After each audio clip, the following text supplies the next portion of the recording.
हरे कृष्णा, राधे राधे। आप सभी का बहुत बहुत धन्यवाद मेरे चैनल पर आने के लिए। माघ मास महात्म अध्याय 14 और 15।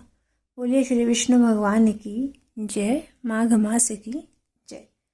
कार्तवीर्य बोले, हे विप्रश्रेष्ठ, हे सुव्रत, किस कारण से माघ स्नान का बड़ा प्रभाव कहा जाता है? एक वैश्य माघ स्नान के पुण्य से छूटकर दूसरे के साथ स्वर्ग में कैसे गया, उसका वर्णन कृपा करके मुझसे कहिए।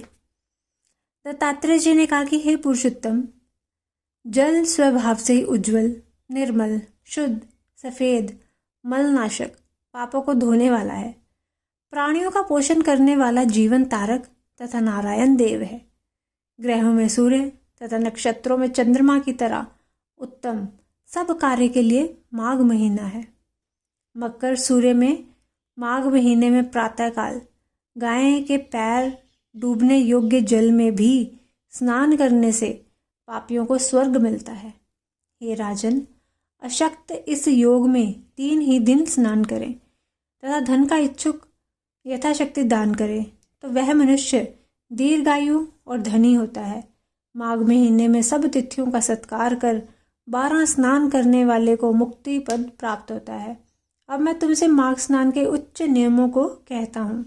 उत्तम मनुष्यों को भूमि पर सोना, तिल मिलाकर घृत का हवन, सनातन वासुदेव भगवान के प्रति त्रिकाल पूजा तथा दान कर अखंड दीप दान करना चाहिए। हे राजन, यह पुण्य नष्ट नहीं होता।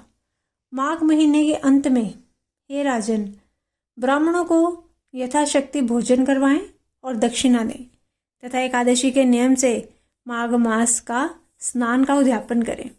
माघ मास में हे गोविंद, हे अच्युत, हे माधव, हे देव, इस स्नान से मुझको यथोक्त फल दीजिए।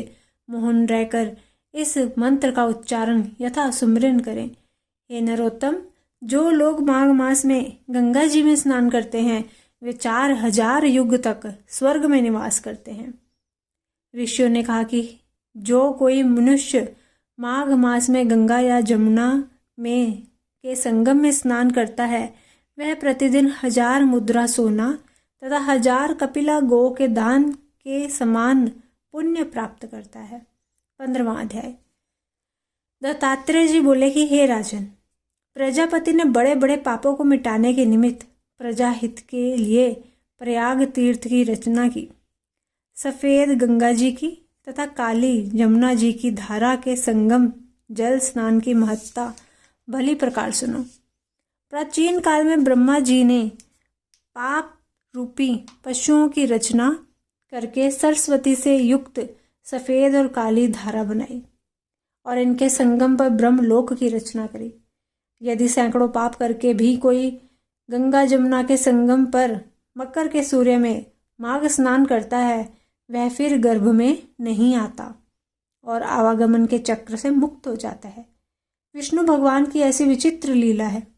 हे राजन, माघ महीने में प्रयाग तीर्थ का स्नान सब पापों को नष्ट करता है। दिदीप्यमान लोकों में अनेक भोगों को भोग कर मनुष्य पर ब्रह्म में लीन होता है। उसके पुण्यों की गिनती चित्रगुप्त अच्छी तरह नहीं जानते।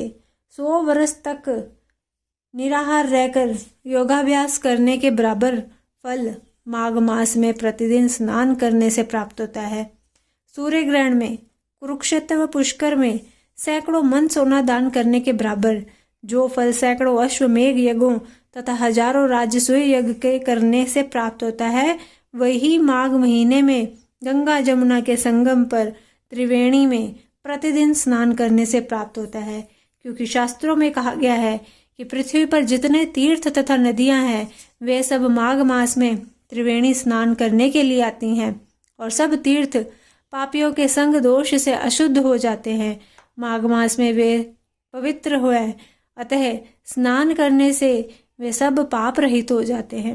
हे राजन, वाणी, मन तथा शरीर से कल्प तक जन्मों में एकत्रित किए हुए मनुष्यों के पाप गंगा यमुना के संगम में माघ महीने में 3 दिन स्नान करने से नष्ट हो जाते हैं। और जिस तरह सर्प पुरानी केंचुली छोड़ता है उसी तरह मनुष्य पापों को छोड़कर स्वर्ग में जाता है। कुरुक्षेत्र में स्नान करने का 10 गुना फल वहां मिलता है जहां पर गंगा जी विंध्य पर्वत से मिलती है। इससे भी 100 गुना फल काशी की उत्तर वाहिनी गंगा जी में, काशी से भी 100 गुना फल गंगा जमुना के संगम में, और इससे भी 1000 गुना फल जहां गंगा जी पश्चिम में बहती है वहां स्नान करने से होता है। हे राजन, वहां गंगा जी केवल दर्शन से ब्रह्म हत्या आदि पापों को नाश करने वाली हैं। पश्चिम में बहने वाली गंगा जी और कालिंदी नदी के दुर्लभ संगम में माघ महीने में स्नान करने से कल्प तक किए हुए पाप नष्ट हो जाते हैं। अमृत को ही संसार में त्रिवेणी कहते हैं। कलयुग में छिपे और सत्यादि युग में प्रत्यक्ष रूप से संपूर्ण देवता त्रिवेणी में माघ स्नान करने के लिए आते हैं। माघ महीने में 3 दिन स्नान करने का पुण्य पूर्व काल में कांचन मालिनी ने राक्षस को दिया था, उससे वह पापी मुक्त हुआ था। हे राजन, इस मास में स्नान करने से मनुष्य पापों से छूट जाता है, इसमें कोई संदेह नहीं है। जो मनुष्य इस महात्म को श्रद्धा पूर्वक पढ़ता व सुनता है वह विष्णु लोक अर्थात स्वर्ग को जाता है। बोलिए श्री विष्णु भगवान की जय, माघ मास की जय। अगर आपको वीडियो अच्छी लगे तो कृपया वीडियो को लाइक कीजिएगा, शेयर कीजिएगा, और अगर मेरे चैनल पर नए हैं तो मेरे चैनल को सब्सक्राइब कर लीजिएगा और एक कमेंट ज़रूर कर दीजिएगा। मिलती हूँ अपनी अगली वीडियो के साथ, तब तक के लिए सभी को हरे कृष्णा, राधे राधे।